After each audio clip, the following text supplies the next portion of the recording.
Hi everyone, welcome back. This is Nir Eyal, author of Indistractable, How to Control Your Attention and Choose Your Life. And it is my pleasure to welcome you to this fourth part of this series on how to become indistractable. And in this episode, we are going to tackle how to prevent distraction with Pacts. You'll remember we have this four-part model that we call the Indistractable model, that using these 4 steps, anyone can learn to become indistractable, to control your attention and choose your life. And we've talked about the first 3 steps of mastering the internal trigger, making time for traction, hacking back external triggers, and so finally the 4th step, preventing distraction with Pacts. How do we do that? Well, Pacts are these commitment devices. These are things that we decide in advance to prevent us as a firewall, as a last line of defense to prevent us from getting distracted. Because remember, being indistractable does not only require we keep distractions out, it also requires us to keep ourselves in. And that's what using these pacts are all about. Pre-commitments, things that we decide in advance to make sure that when our impulses might pull us towards distraction, there's something that prevents us from going off track. Now, these pre-commitments come in several different types, and they can reduce the likelihood of us getting distracted. And there are 3 strategies that we can apply, 3 types of pacts. We have, in these pacts, we have what we call effort pacts, we have price pacts, and we have what we call identity pacts. So we're going to walk through for the next few minutes how to utilize these 3 types of pre-commitment devices to make sure that we can prevent distraction with pacts, to make sure that we don't get distracted. Now, the first type of pact that we can use is called an effort pact. An effort pact prevents distraction and unwanted behaviors by inserting some bit of effort, some bit of friction, some bit of doing that prevents us from going away from what we really want to do, some bit of friction. Because we know that in this day and age, when we're working, we oftentimes don't have that social pressure that past generations had when they were at their desk. If they were slacking off, if you were reading a magazine or a newspaper at your desk or listening to the radio, everybody would know. But now we can put in our headphones and people don't know whether we're listening to a podcast or YouTube or on a conference call, or whether on our screens we're calling, we're making sales emails, or whether we're, scrolling Facebook. People have no idea.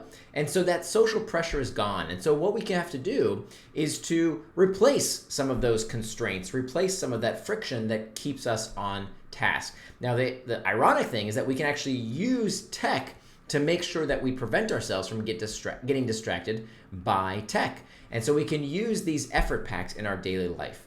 What we can also do is to prevent distraction using price pacts. Price pacts is when there's some kind of cost to getting distracted, when there's some kind of a penalty, if you will, that if you don't do what you say you're going to do, there's going to be some kind of cost inflicted on you if you were to get off track. And this can be very effective, but only when you can also remove those external triggers that can lead to distraction. I'll give you a good example of a price pact in my own life. For many years, I was clinically obese and I hated exercise, hated it. And so what I did one day was to make a price pact with myself. And I took a calendar and I put it on my wall inside my dresser, inside my closet. And every day when I wake up, I see that calendar. And on that calendar is taped a $100 bill. Now, next to that calendar on a shelf is a Bic lighter. And every day I have a choice to make. I call this the burn or burn technique. Every day I can either burn some calories by taking a walk, doing some push-ups, going to the gym, doing something physically active, or if I don't burn those calories, I have to burn the money. So that's an example of a price pact. Again, you have to do this last. This is not something that you do first. You have to do this when the distraction is something that requires a temporary amount of willpower, something that is difficult to overcome in that moment that you need to overcome. And that price pact can remind you, oh, no, I made a promise with myself. I just need to get over that temporary hump in order to do what it is I said I was going to do. These can be very difficult to start, but they're very effective. Making a price pact with yourself or another person can be a very, very effective technique. But remember, you have to do this after you've done the other 3 steps of the Indistractable model. Only after you've mastered the internal triggers, made time for traction, hacked back the external triggers, then you can use pacts like this price pact. This works best if you have first learned self-compassion.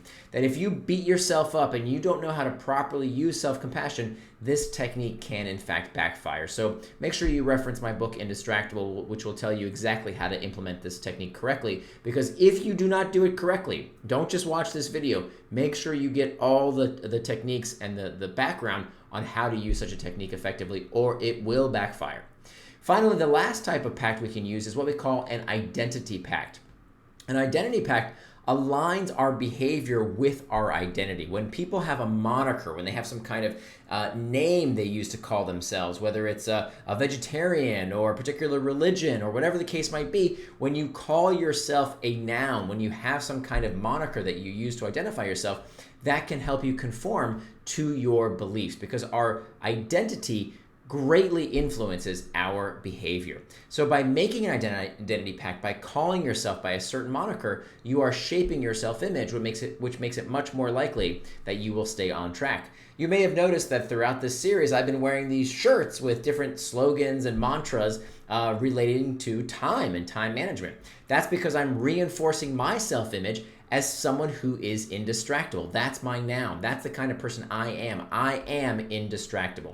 And by sharing it with others, by teaching others, by preaching the gospel of how we can all become indistractable, this is how I also influence my own behavior, right? This is how I keep myself on track, by teaching others this methodology as well. And so that's very, very effective. It helps you adopt these rituals. If you look at different religions around the world, they all have an element of proselytizing, of bringing others into the fold. That's not only to grow the flock, it's also to reinforce the lessons in the people who are already believers, to keep them on the straight and narrow. So we can adopt that ourselves by becoming indistractable.